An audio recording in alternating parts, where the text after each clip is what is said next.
A partir de este momento, estamos contigo, contigo unidos, contigo y tus problemas.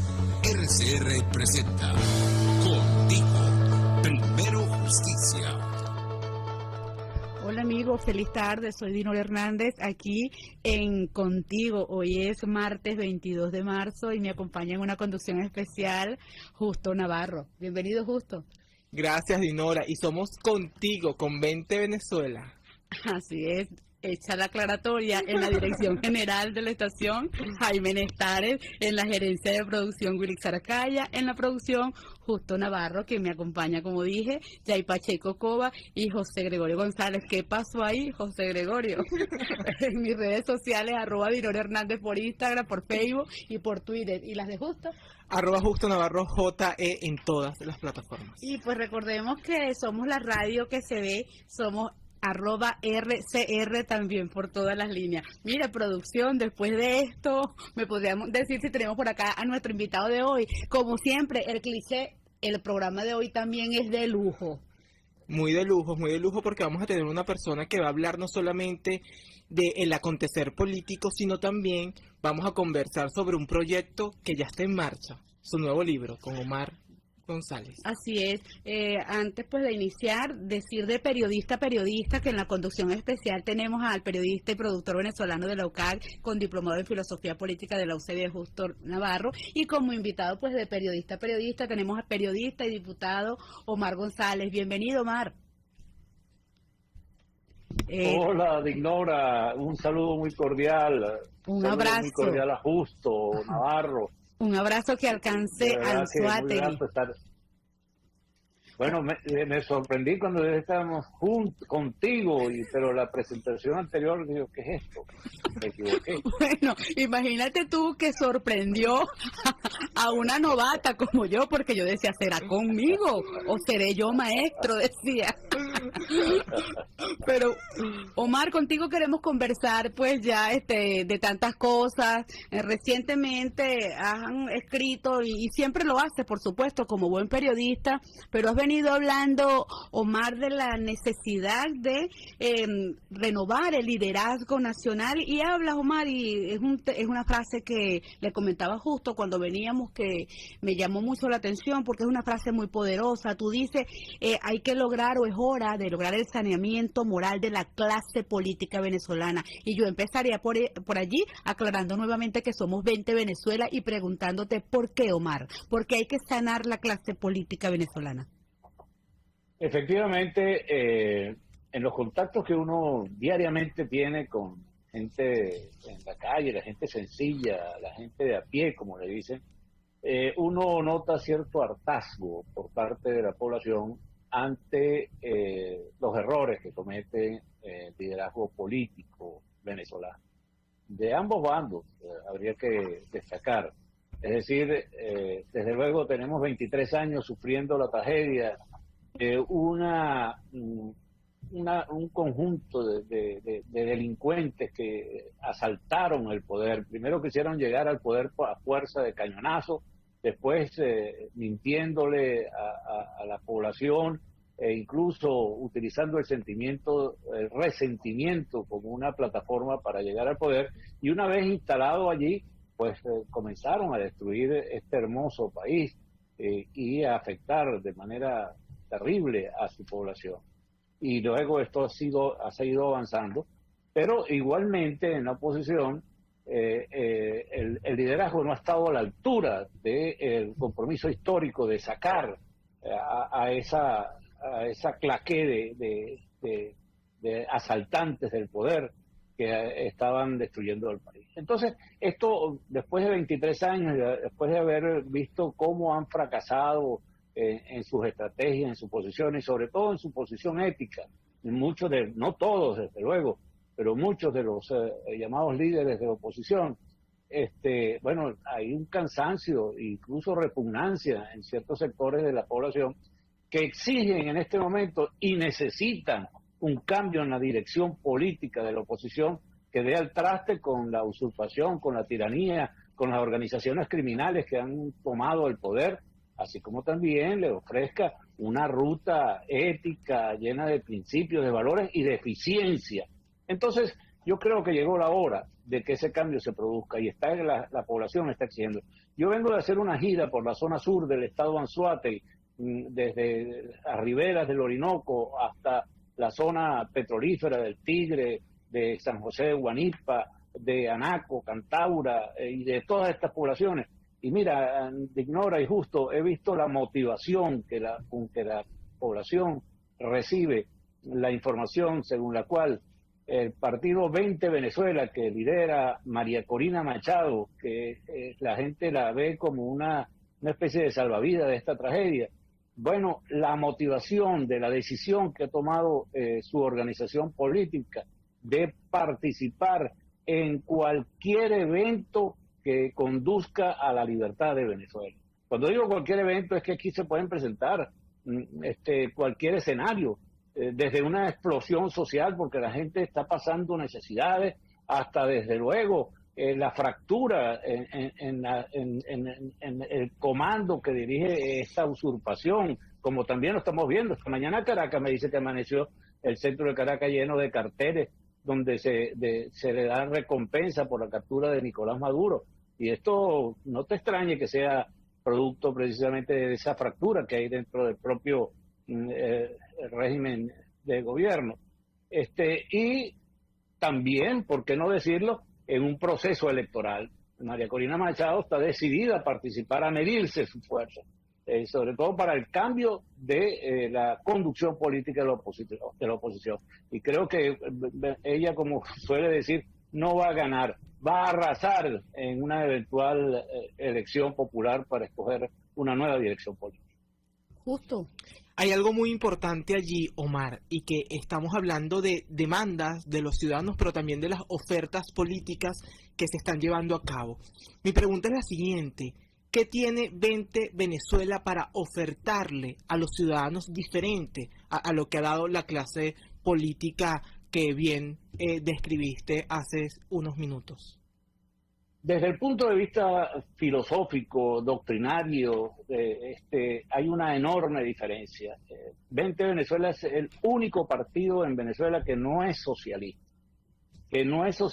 en ninguna de sus variantes, desde las más radicales del Partido Comunista, los guerrilleros, etcétera, pasando por la socialdemocracia, la democracia cristiana, el movimiento al socialismo.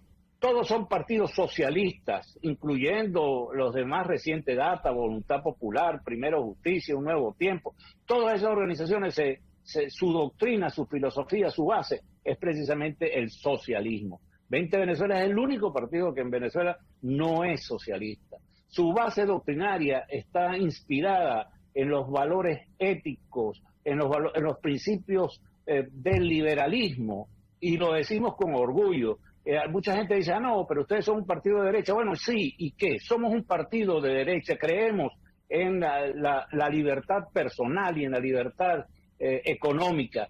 Pero nosotros defendemos a ultranza la propiedad privada.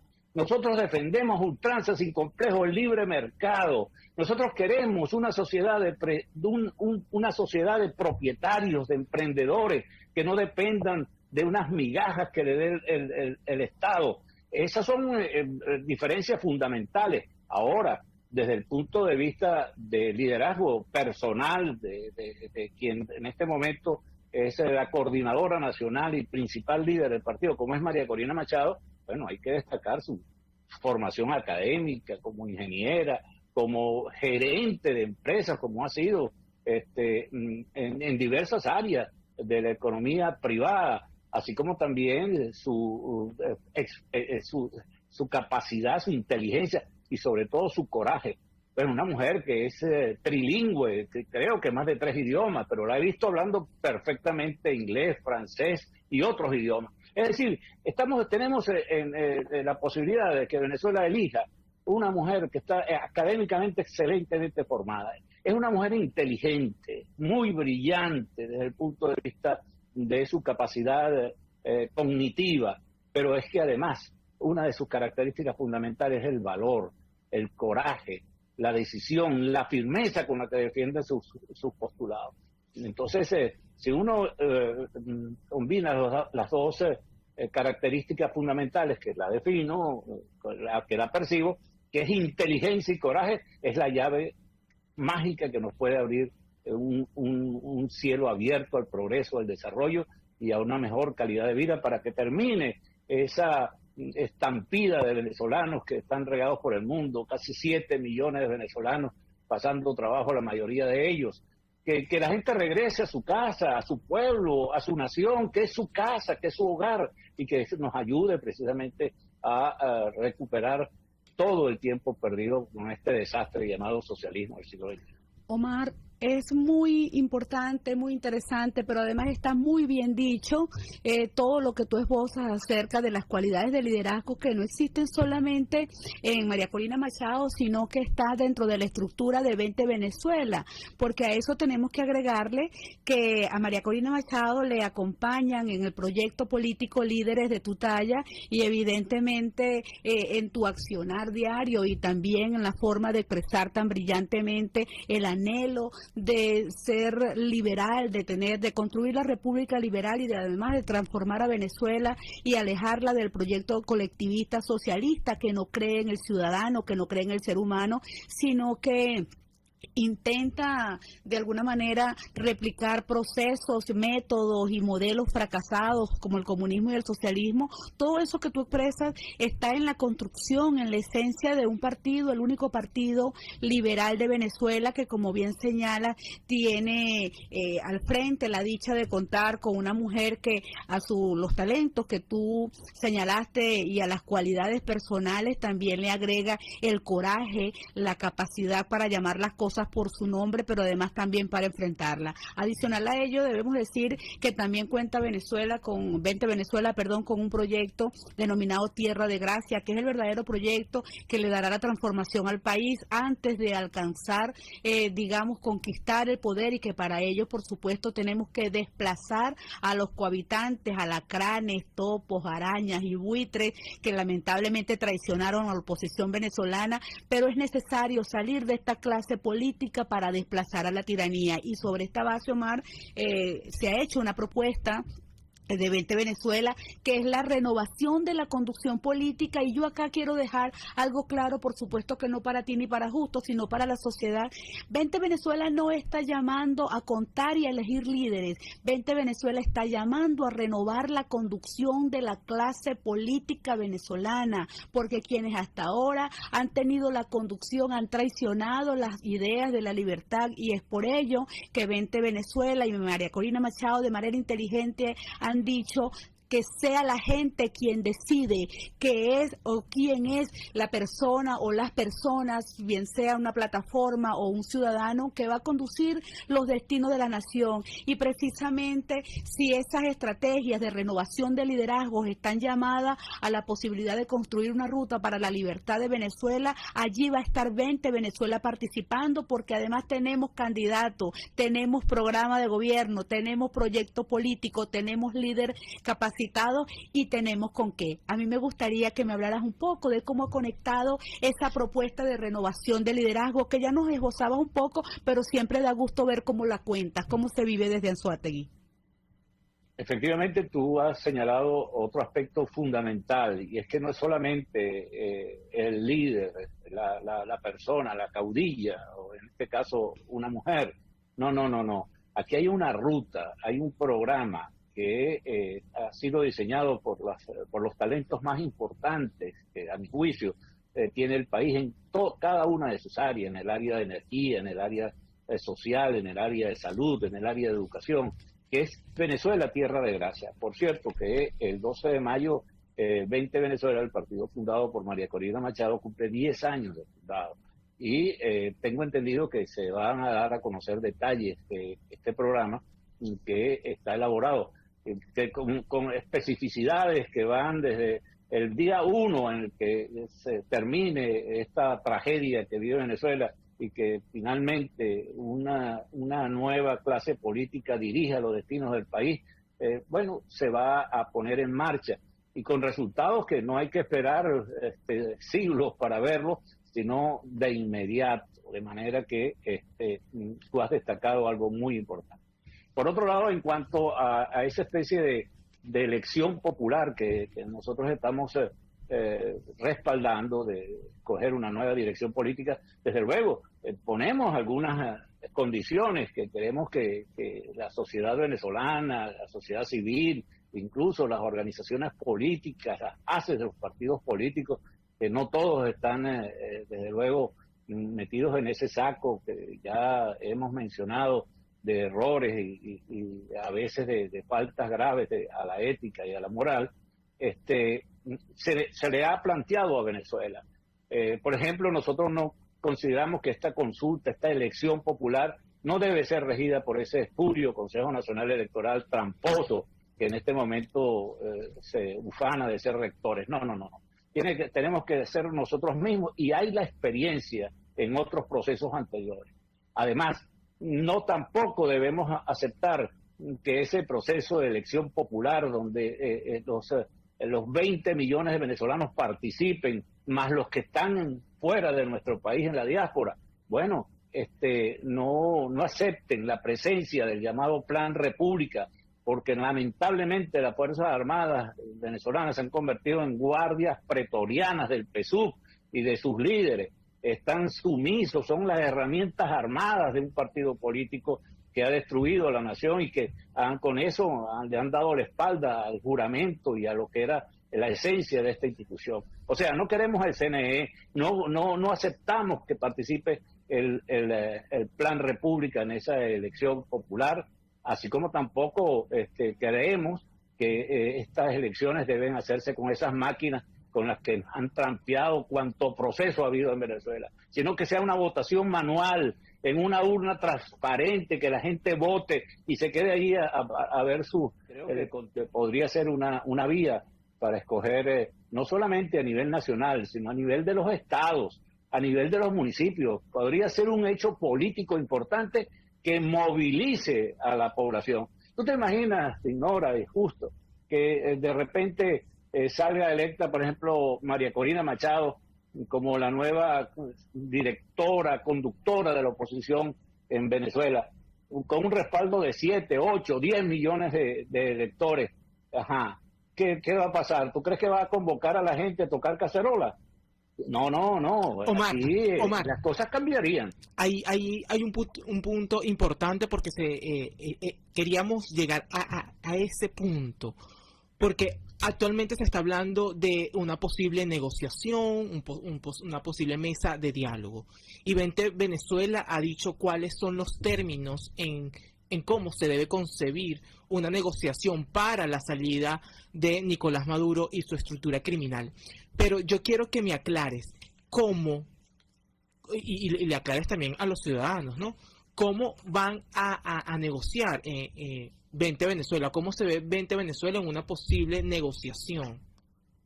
O en todo caso, creo, un poco sumándome a esta pregunta de Justo, que realmente lo que se debe decir es cuáles son las condiciones, Omar, que estás viendo tú, porque lo que dice Justo es correcto. Siempre el diálogo y la negociación es un tema recurrente, está en la mesa, y 20 Venezuela muchas veces, Justo y Omar, es calificado como que no quiere estar en ningún sitio, y nosotros estamos preparados para participar en procesos que tengan condiciones, las condiciones primero pues para como objetivo la salida de este régimen, pero nos gustaría también conocer tu opinión.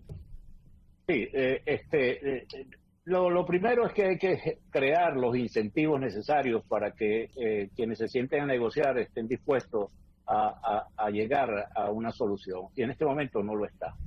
Ya la parodia que estamos viendo en México, igual que la que hubo en Barbados, o la que hubo en República Dominicana, o las que hubo en el Poliedro, o las que hubo en el propio Miraflores televisado, eso eran show, eso eran circo. Ahí no había ningún incentivo para llegar a una solución.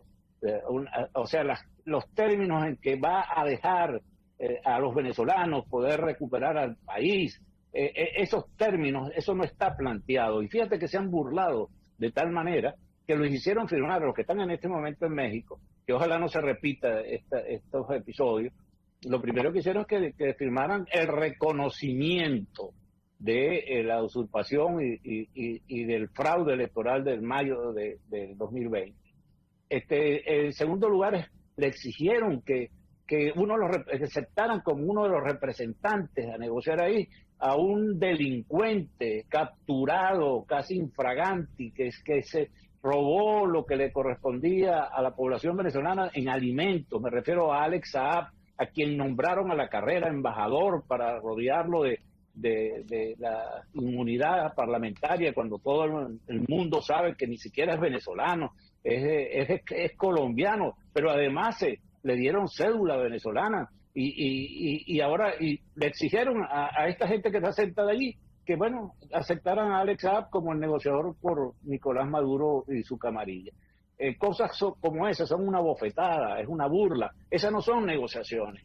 Hay que hacer si se va a sentar una negociación, primero hay que crear unos incentivos. Y por otro lado, si hay que hacer un evento serio, un evento en el que realmente esté planteada las condiciones en las cuales se va a permitir a los venezolanos escoger su propio destino y no imponérselo a fuerza de bayonetas, a fuerza de trampas, de triquiñuelas, como es lo que ha sucedido en estos últimos 23 años. Claro, Omar, porque también sucede que hay personeros de la otrora oposición venezolana que dicen representar a la oposición, por cierto, y se han sentado allí siendo designados por partidos políticos y no con la legitimidad para negociar la libertad y el destino del pueblo venezolano, de manera que condiciones que no dejen claro los límites de tiempo, que no dejen claro cuál es el objetivo, qué es lo que se va a negociar, pero además de esto, que tenga como objetivo sencillamente perpetuar, cohabitar y convivir con el régimen, son las negociaciones que Vente Venezuela no se permitirá jamás hacerlo, porque no va a traicionar los deseos de libertad del pueblo venezolano, de manera que has sido tú muy claro y muy firme cuando nos señalas que todo proceso de negociación, de diálogo, tiene unos preacuerdos, y esos preacuerdos pues los resumimos en esto: el objetivo, el tiempo y los límites de qué es lo que se va a negociar, porque no podemos negociar como canje la libertad de los presos políticos, ni tampoco la justicia para aquellos que se mancharon las manos de sangre y que tienen que responder y darle respuesta, valga la redundancia, a la familia venezolana por los múltiples abusos o lesiones, como llama justo, que le ha infringido.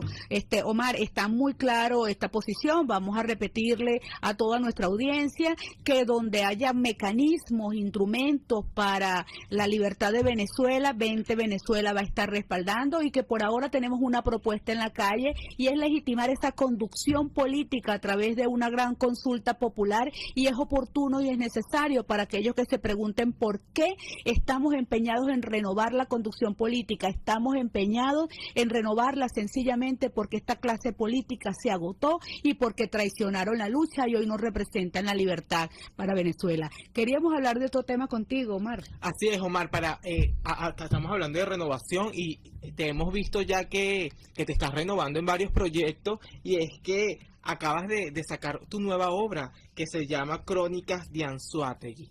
A mí me gustaría que nos digas cómo fue ese proceso creativo y qué hay allí para los lectores, qué ofrece Anzoátegui en tu pluma. Bueno, gracias Justo por referirme a la más reciente publicación. Salió apenas el pasado fin de semana. Este es el libro número 14 de autoría.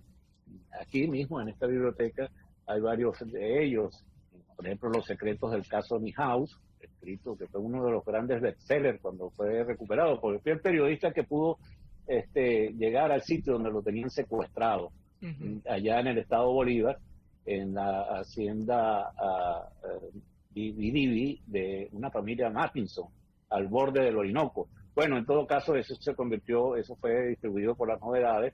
Fueron más de 200.000 ejemplares que se vendieron en 3 ediciones.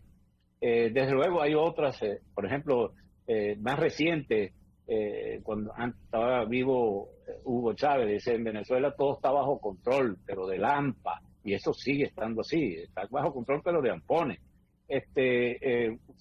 Otros casos periodísticos, como por ejemplo el desmantelamiento de una poderosísima banda con ramificaciones en Europa, en los Estados Unidos y desde luego en Venezuela, de pedófilos. el caso de un norteamericano, Jeffrey Andrew Sands, que había construido toda una red de utilización de niños para satisfacer sus bajos instintos y eran comercializados. Ahí hubo nobles de Europa que fueron implicados y norteamericanos, el FBI capturó toda una red. Ese caso, el depredador de carne joven fue el primer libro que sacamos. Cada vez que lo iban a soltar durante el juicio sacamos otro libro, por ejemplo El sirviente del diablo, El diario de Jeffrey, otros libros, por ejemplo, de la ludopatía, es decir, esa enfermedad que embarga algunas personas del juego de envite y azar, cuando estaban saliendo los casinos, fortunas que se perdían allí. Es una novela que se llama Mala Racha. Hay obras de teatro, hay ensayos, etcétera, etcétera. Y esta más reciente se refiere al estado Anzoátegui, ¿no? Es las historias de las poblaciones más importantes, mejor dicho, de todas las poblaciones del estado Anzoátegui, pero además de los personajes, muchos de los cuales son desconocidos. Por ejemplo, en esta entidad federal, aquí hay el Liceo Pedro María Freites, la avenida Pedro María Freites, el municipio Pedro María Freites, pero muchas veces yo me topaba con la gente y decía, mira, ¿tú sabes quién era Pedro María Freites? Y no sabía. Y hechos importantes desde la era precolombina, de la cacica Magdalena, que hay todo en el Cerro El Morro de Lechería, ahí hay un fuerte donde estuvo el libertador Simón Bolívar, y el general Urdaneta finalmente se lo pudo arrebatar a los españoles, y toda la historia y el tesoro que dejaron allí, es decir, anécdotas, curiosidades, los personajes más importantes, comenzando por el héroe epónimo, José Antonio Anzoátegui, que nació un día y el otro día murió, es decir, él estuvo celebrando su cumpleaños y el otro día murió, amaneció muerto. No, Omar, allá en Pamplona, en Colombia. Cosas como esa lo pueden adquirir, lo pueden leer en el libro Crónicas de Anzoátegui. Pero también nos gustaría saber dónde se puede adquirir, Omar. Sí. Bueno, se puede adquirir en físico y también en vía digital, ¿no? Lo vende a Amazon. Fue publicado por la editorial Itaca. Tiene un prólogo de una escritora venezolana británica que estuvo en un tiempo en el estado Bolívar y ahora está en el estado de Satélite. Milagros Mata Gil, es una reconocida poeta que me hizo el honor de escribir el prólogo, y ella dirige la editorial Itaca. Bueno, yo puedo dar un teléfono donde se pueden, porque tú sabes, Venezuela en este momento es difícil el envío de los ejemplares, pero ellos se encargan de todo esto, ¿no? El teléfono es el 0424-826-7473. Repito, 0424-826-7473. También ellos tienen su correo electrónico, ahí lo pueden solicitar. Tiene editorial itaca.eventos@gmail.com, y ellos tienen sus propias librerías en Los Teques, en Caracas, en Anzoátegui y en otras ciudades donde en físico se pueden adquirir. Los anzoatiguenses que quieran conocer estos detalles de, bueno, cómo se fundó el Tigre, que acaba de cumplir 89 años apenas de fundado, o qué sé yo, el propio Barcelona, que es quizás una de las ciudades de Venezuela que se ha fundado más veces, ¿no? Bueno, mucho que contar con nuestro querido Omar González. Una cosa curiosísima, tú sabes que Barcelona es la catedral de Barcelona es la única en Venezuela y casi el único en el mundo donde está en exhibición un santo de verdad. Un santo, el cuerpo de un santo. Ahí en una vitrina, en una urna de vidrio, San Celestino, un mártir de los primeros siglos, un mártir romano que fue ajusticiado porque se pasó al cristianismo y los romanos lo mataron, y ahí está el cuerpo incorrupto en exhibición. Y eso está contado en el libro Crónicas de Anzoátegui.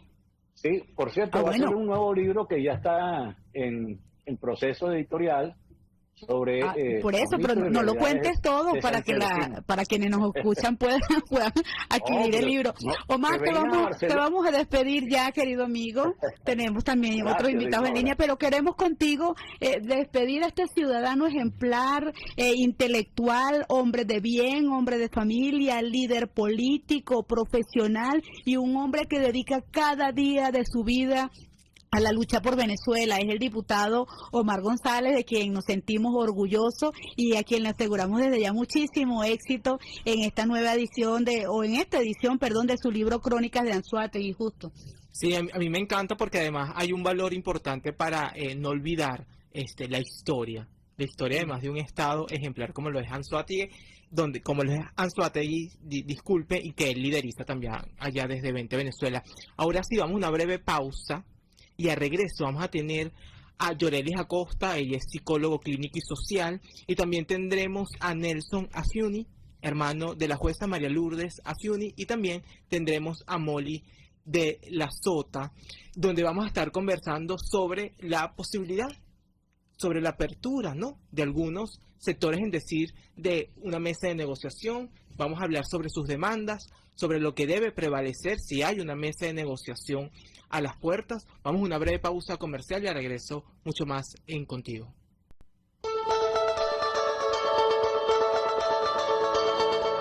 Les estamos presentando Contigo, el espacio donde tú y tus dirigentes se escuchan, solo por RCR 750.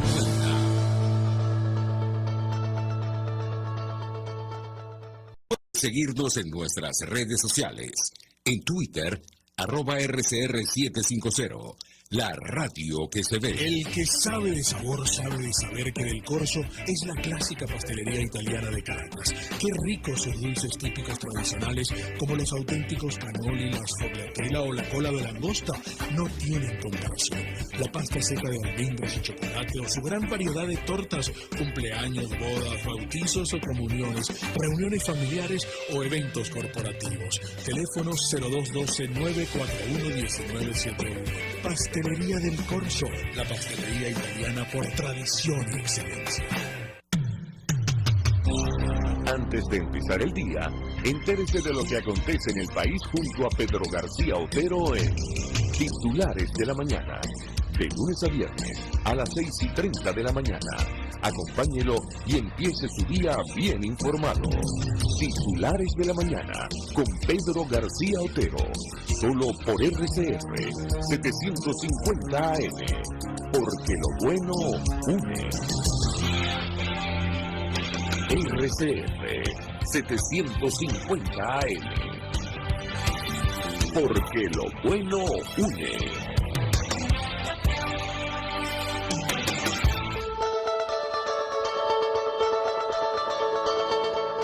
Pluralidad, libertad y respeto. Estás escuchando Contigo, solo por RCR 750. Amigos, y estamos de vuelta aquí contigo en Radio Caracas Radio, y hoy hemos tenido una conversación bien amena con Omar González. Hemos hablado no solamente sobre la necesidad de una renovación del liderazgo político en Venezuela, sino también sobre su Crónicas de Anzoátegui, su nueva obra que habla justamente de la historia del Estado, y a veces también es importante recordarlo, porque este sistema que hoy impera en Venezuela ha intentado desdibujar la historia de esta nación. Por eso es muy importante la labor de los periodistas que se dedican a escribir. Pero ahora sí, vamos a tocar el tema que anunciamos el corte anterior, y es sobre las posibilidades de una nueva mesa de negociación. Y nos preguntamos, ¿otra mesa de negociación?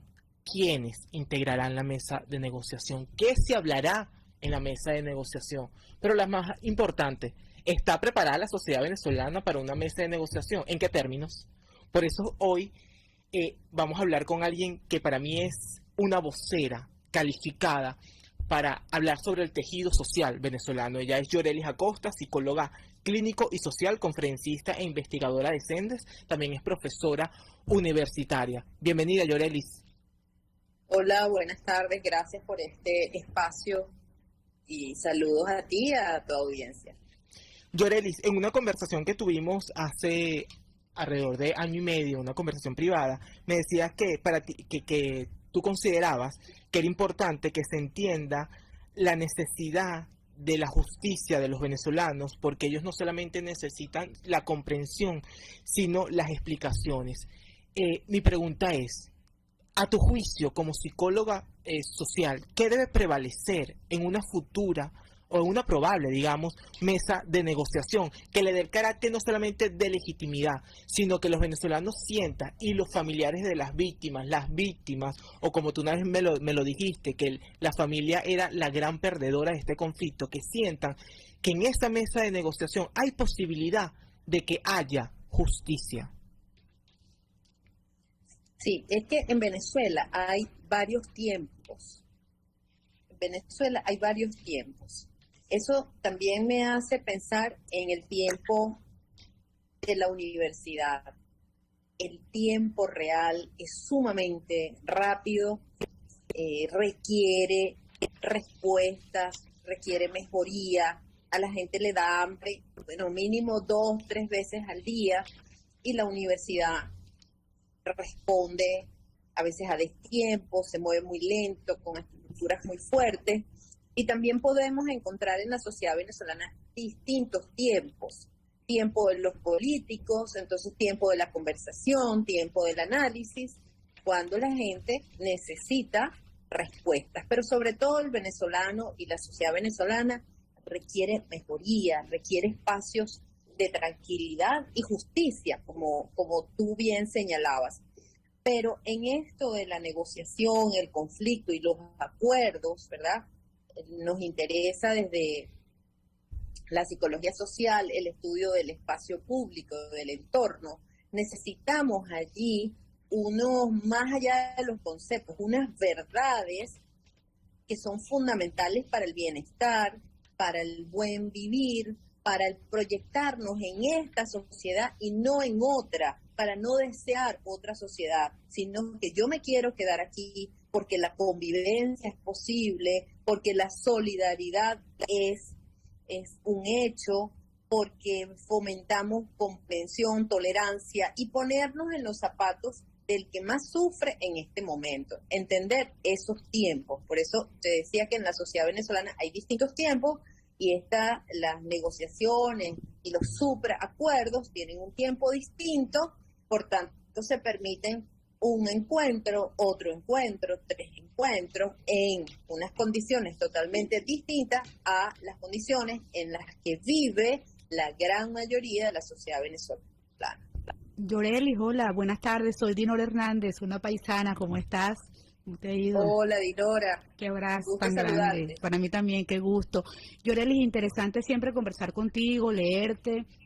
Justo no hace más que decir maravillas en el manejo que tú haces de este tema, que sabemos que se puede hilar el uno con el otro, porque fíjate, estamos hablando de diálogo, de negociación, y mucha gente dirá, bueno, pero ¿por qué tocar a un psicólogo social? Y yo creo que es precisamente, Yorelis, por el divorcio que la clase política, y allí hago un mea culpa, a veces hace cuando toma sus decisiones, y es creer que puedes sentarte en una mesa de negociación, justo, Yorelis, en una mesa de acuerdo, y puedes sencillamente acordar un tipo de situaciones o unos mínimos sin olvidar, o mejor dicho, olvidando a quienes realmente, como tú dices, sufren en carne propia, y me refiero a los hermanos, a las esposas, a las madres, de todas aquellas personas que han sido víctimas del régimen. El diputado Omar González decía hace rato que había que hacer un saneamiento moral de la clase política venezolana, y justo yo conversábamos y decíamos, y de la sanidad emocional de la familia venezolana, para que pueda entender que esos acuerdos pueden ser útiles o no pudieran ser útil, ¿qué está dispuesta a sacrificar la familia venezolana en aras de una negociación y un entendimiento para la quedada, en este caso, y no para la salida de un sistema que la ha golpeado fuertemente? A mí me gustaría que Yorelis Acosta nos dijera, nos dibujara de qué manera los políticos tienen el deber de escuchar las demandas y la exigencia de la familia y cómo podemos contribuir nosotros a la sanidad emocional de estas familias que buscan justicia. Pero Yorelis, antes que conteste, yo quiero hacer un ejercicio. Y es que aquí tenemos a dos figuras importantes de estas familias que han sido vulneradas. Porque tenemos a Molly de la Sota, que ya está en línea y es politólogo, hermana del preso político militar capitán de navío Luis de la Sota y directora de la organización Familiares de Presos Políticos Militares en Venezuela. Pero también tenemos a un gran hombre, yo me quito el sombrero, Nelson Afiuni, hermano de la jueza María Lourdes Afiuni, que ellos evidentemente viven exponiendo sus demandas como familia, como hermanos, además la hermana de un preso político, el hermano de la presa del comandante, sin lugar a duda. Y antes que tú me contestes eso, yo quiero hacerle la pregunta a ellos dos, para que luego Yorelis conteste lo que le preguntó Dinora, y es decirle a Nelson y a Molly, ¿cómo ven ustedes un proceso de negociación? ¿Cuáles son las condiciones en las que ustedes digan, además como familiares de las víctimas, digan, mira, esto tiene legitimidad, esto parece que sí es real? Vamos contigo, Nelson. Bueno, primero buenas tardes y saludos a todos. ¿Cómo veo yo este proceso? Sí, yo soy un poco escéptico, un poquito. Tengo esperanzas también porque toda la vida he luchado por la libertad de mi hermana, pero por la libertad plena, porque ahorita ella tiene libertad, pero todavía después de 13 años ya la condenaron y todo, y todavía no tiene libertad plena. Pero yo soy un poco escéptico porque se está abriendo una ventana para una supuesta negociación donde lo primordial, como estaban comentando, esas libertades, sobre todo de gente que está sufriendo. Pero, cónchale, no sé, no veo esperanzador la ventana todavía. Pues no la veo porque nosotros hemos sufrido tanto que nos cuesta creer que pueda haber una libertad plena o una reconciliación. Hay muchísima gente tras las rejas todavía. Entonces, mira, no sé qué opinión exacta darte, pues, pero bueno. Nelson, para ver si puedo acompañarte en tu comentario, quizás consideras que si, por ejemplo, a mi juicio, ¿no? Y creo que también tú lo compartes, la justicia en Venezuela terminó con el caso de María Lourdes Afiuni, sin lugar a duda. Y debería comenzar con el caso de María Lourdes Afiuni. Que esté libre, que sea libre, real, verdadera, que pueda viajar y ver a su nieto, por ejemplo. Bueno, entonces, te diría una cosa mejor, o sea, okay. No solamente que después de que ella la condenaron a 5 años y llevamos 13 años y no le han dado libertad plena, sino que es una juez que nunca pudieron destituir. Ella todavía es una juez titular. ¿Cómo tú comenzarías restituyendo la ley? No solamente dando la libertad plena, devuélvele su trabajo. Ella es una juez activa, ella es una juez titular. Y trata de reponer todo el daño resarcido a ella y a la familia, sobre todo a ella que es una persona que le dañaron su vida, le dañaron su carrera, una mujer que tenía su carrera impecable, porque por eso no la han podido destituir nunca. Han buscado las mil formas y no le han conseguido absolutamente nada para poder destituirla. El día que el 10 de diciembre del 2009, cuando ella la mete en presa, ahí se acabó la justicia. Y lo que tú dices también tienes razón, o sea, deberían comenzar con restituir a la jueza Afiuni. Eso sería lo ideal. Nelson, muchísimas gracias por todo lo que nos comenta y nos dice, incluso sigue en línea con nosotros porque nos gustaría conocer un poco más las demandas. Lo que tú dices es totalmente correcto, la carrera de la jueza Afiuni ha sido impecable y sin lugar a dudas que hay que resarcir ese daño, pero también, como dice Justo, está el tema de los años que han corrido y que ustedes como familia pues han sufrido. A mí me gustaría conocer también el testimonio testimonio de una mujer, de una hermana. Yo admiro mucho, al igual que a ti, a Molly de la Sota, porque es una hermana que ha luchado con fuerza y en muchas instancias por la libertad de su hermano, el capitán de navío Luis de la Sota, y que además ha estado organizando esta, valga la redundancia, organización de familiares de presos políticos militares en Venezuela, fundación que tiene como data el 3 de junio de 2019. Molly de la Sota trascendió la lucha de su propio hermano para incorporar a la lucha a todos, a los más de 100 presos políticos militares en Venezuela, y para abrazar a su familia. Eso es un testimonio de vida. Bienvenida, Molly. Soy Dinora Hernández. Gracias, Dinora. Gracias, Justo. Y mucho gusto a la doctora Yorelis Acosta. Gracias por este paso. Bueno, el hermano de la jueza Fiuni, caso emblemático en Venezuela, ¿no? Yo primero quiero empezar por lo de los presos, el tema de los presos políticos militares, ¿no? O sea, mi hermano tiene ya 3 años, 10 meses detenido sin juicio, bajo la custodia todavía de la DGCI. Y es uno de los casos emblemáticos en el sentido de que tiene todos los procedimientos internacionales, porque hasta tiene el procedimiento del grupo de trabajo sobre la detención arbitraria, que ya determinó que su detención es arbitraria y sugirió no lo sugiere, porque esa es una decisión cuasi jurídica, su libertad. Así como la de 7 militares, en esa decisión son 7 militares, incluyendo mi hermano, y ya habían 2 que están desde el 2020 en este proceso de detención arbitraria. Entonces también tiene, es el caso número 13 de la Misión Independiente de Información de los Hechos del 2020. Su caso lo lleva también la comisión de la señora Bachelet de Venezuela como caso individual. Es un caso también de doble nacionalidad, porque es peruano-venezolano, sin embargo no le reconocen su doble nacionalidad y no ni siquiera dejan que el cónsul del Perú ya pueda ingresar a su centro de detención. Sin embargo, estos cónsules, así como Luis, también están otros, de nacionalidad húngara, italiana, portuguesa, la esposa de Marruecos que es española, y no los dejan ingresar. Sin embargo, con los detenidos de delitos comunes sí reconocen esa doble nacionalidad. Los militares son los más torturados, a los que más se le viola el debido proceso. De hecho, nosotros tenemos registrados 111, de los cuales 107 han sido presentados torturados en el tribunal, de los cuales de los 96 de los 111 no tienen sentencia firme. Hay 67 militares con más de 3 años sin juicio y siguen detenidos. Hay 22 militares que tienen más de 2 años. Hay 10 militares con esta medida de detención arbitraria, y también con las medidas cautelares de la Comisión Interamericana de Derechos Humanos. Entonces, se trata de eso y de cómo la sociedad civil nos ve a nosotros, de la familia, de los militares y los militares presos. El 55% de los presos políticos en Venezuela son militares. Sin embargo, no se habla de esto. Entendemos el rechazo que hay hacia los militares, como también lo tienen algunos políticos, lo tienen militares, algunos empresarios, y en fin, es una sociedad dividida, obviamente.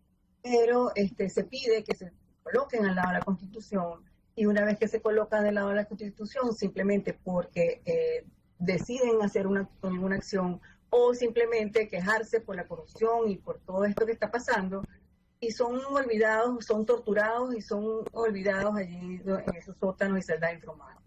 Yo les quiero comentar algo del diálogo, porque cuando fue lo de México, ese diálogo no funciona ni va a funcionar. Primero que ellos se reunieron en México y firmaron un memorándum de entendimiento, que lo tengo aquí, cualquiera lo puede bajar, está en internet, y en ese memorándum de entendimiento habla del respeto de la Constitución y el respeto de los derechos humanos. Y también habla de los derechos humanos y de investigar y sancionar su violación. Eso lo firmó el señor Jorge Rodríguez, el señor Gerardo Bley, el señor del Reino de los Países Bajos, y que es Dag Halvor Nylander. Y lo firmaron, ¿y qué pasó allí? En el medio de ese diálogo murió un preso político civil, que es Gabriel Medina, por falta de atención médica en La Pica, y murió también por falta de atención médica el general Raúl Baduel, que tenía casi 5 años detenido. Y como el general Raúl Baduel, también están los resultados, son los 7 sargentos, que siguen sin juicio, ya tienen 5 años sin juicio detenidos, y ahora están siendo juzgados en un tribunal de terrorismo, siendo militares activos. Habían pasado a un tribunal de control militar, pasaron a un tribunal de juicio. Y yo me pregunto, ¿qué ha pasado con este diálogo que se violan los derechos humanos, que siguen violando la Constitución, y entonces van a seguir sentando? ¿Y para qué? Si nosotros vemos la agenda de este diálogo, Aquí no hablan nada de liberación de presos políticos. Y yo me dirigí a México, me sorprendió muchísimo que ahí no había nadie abajo, solamente estaba la prensa, estaban solitos. Y pues yo dije, mira, yo quiero hablar, y quiero hablar de que nosotros como sociedad civil y como víctimas, que somos las que deberían de estar protagonistas en estos diálogos, porque sin víctimas no hay diálogo, ni hay derechos humanos, ni hay ONG, ni hay nada, pero lamentablemente no nos dejan participar. Solicité participar también en ese diálogo. Y obviamente no me atendieron, después presioné a través de los medios, pude hablar con el señor Freddy Guevara y el señor Roberto Enrique, y les informé sobre lo que pasa con los militares y que queríamos de alguna manera integrar esa mesa de negociación si era que realmente la mesa servía para el tema de los derechos humanos. Si no, no nos interesa. Y de hecho, hoy en día no me interesa. Porque, ¿qué fue lo que hicieron todos ellos? Pues, decidieron ir a unas elecciones regionales, hay gobernadores y alcaldes, se olvidaron de los presos políticos. En ese momento me informaron que el tema de los presos políticos no estaba sobre la mesa, y me llamó muchísimo la atención porque si está sobre la mesa las sanciones por las cuales se pusieron esas sanciones a muchos de los que están sancionados por violaciones de derechos humanos o por crímenes de lesa humanidad, y me extraña muchísimo que los presos políticos no estén. Y de hecho me dediqué a redactar una carta por la organización a las embajadas de Estados Unidos en México, de Noruega en México, de todos los países estos que apoyan este diálogo, para decir que cómo es posible que se esté violando un acuerdo de entendimiento y que se sigan mirando el ombligo. ¿Cómo es esto de que se van a sentar a hablar sobre conseguir una salida y elecciones y no se hable sobre los presos políticos, que son más de 300 en Venezuela? No se hable de los torturados, de la justicia, porque es que en Venezuela se tortura todavía. Entonces, ¿cómo vamos a mirar hacia un lado? Si la gente lo que está es desesperada por conseguir justicia, bien sea de los presos políticos o de los muertos en custodia, por supuesto, o el caso de Acosta Arévalo, cuyo crimen espantoso por tortura, que murió frente a un juez. Este juez, por cierto, sigue juzgando gente y sigue recibiendo gente en su tribunal. Y la Comisión Nacional de Chile está en Venezuela, la Cruz Roja está en Venezuela, la Embajada del Parlamento Europeo está en Venezuela, todos están en Venezuela. Entonces, ¿quién nos escucha a nosotros? Tenemos que ir hasta México, tenemos que ir a Europa, tenemos que estar viajando para decir, señores, hola, aquí estamos, somos las víctimas. Molly, se supone que ustedes están sentados. Molly, muy importante la pregunta que acabas de señalar. Ya nos quedan escasos 2 minutos, que justo yo vamos a seguir tratando este tema porque además estamos interesados en el tema de los presos políticos, militares y todo Venezuela, pero sobre todo la familia, porque es la familia ciudadana, la familia que está dando la lucha en Venezuela. Justo nos quedan pocos minutos, creo que 2, pero me gustaría que pudiéramos dejar al cierre a Yorelis Acosta, la psicóloga clínico. Yorelis, Molly fue muy clara. ¿Quién escucha a las víctimas en Venezuela? Claro. Bueno, es un tema muy complejo, como lo hemos visto. El tema jurídico no es mi experticia, de verdad que se lo dejo, por supuesto, a la señora Molly, al hermano de la doctora Fiuni también. A mí me corresponde llamar la atención sobre el estado emocional de los venezolanos, todos los venezolanos que vivimos en un país en crisis, en un país de mucha violencia, de injusticia, donde hemos crecido. Además tenemos ya mucho tiempo cargado, un país muy noticioso, pero todas las noticias son terribles. Eso ha afectado, ha lesionado nuestra psicología, nuestra fortaleza física, nuestra fortaleza mental. Y hoy día lo que veo en mis estudios es el predominio de la tristeza, de la desesperanza, del colapso, incluso del agotamiento mental, aún en aquellas personas que seguimos aquí y seguimos luchando y enfrentando los momentos difíciles.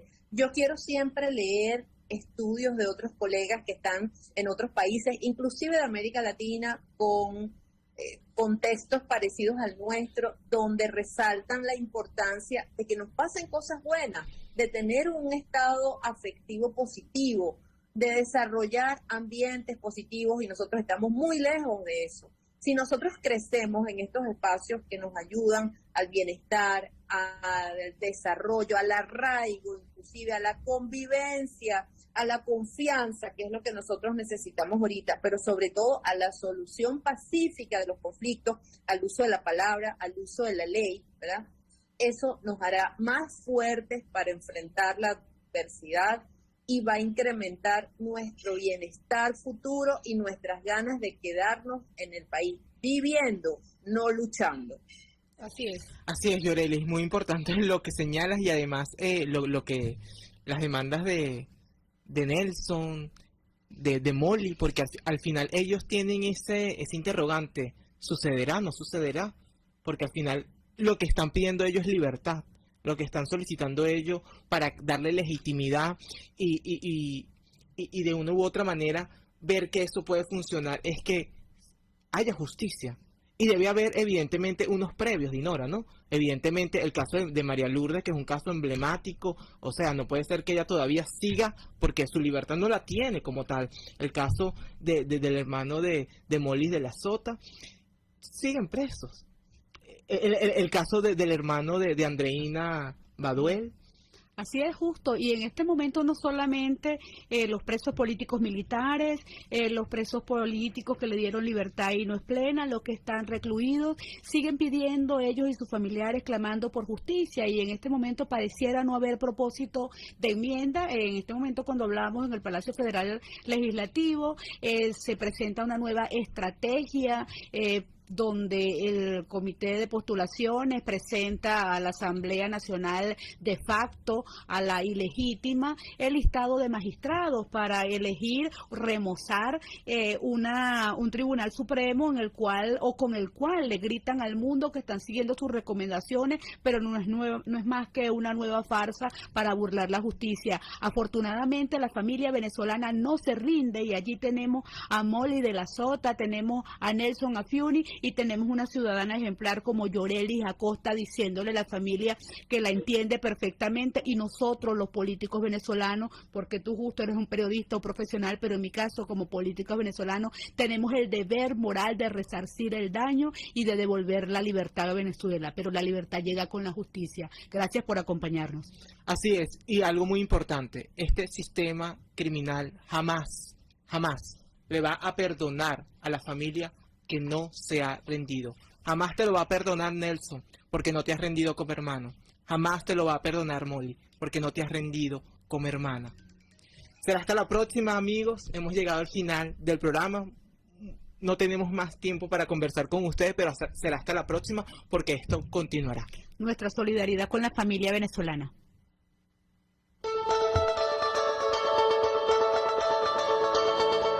RCR presentó Contigo, donde la pluralidad de pensamiento confluye. Solo por RCR 750.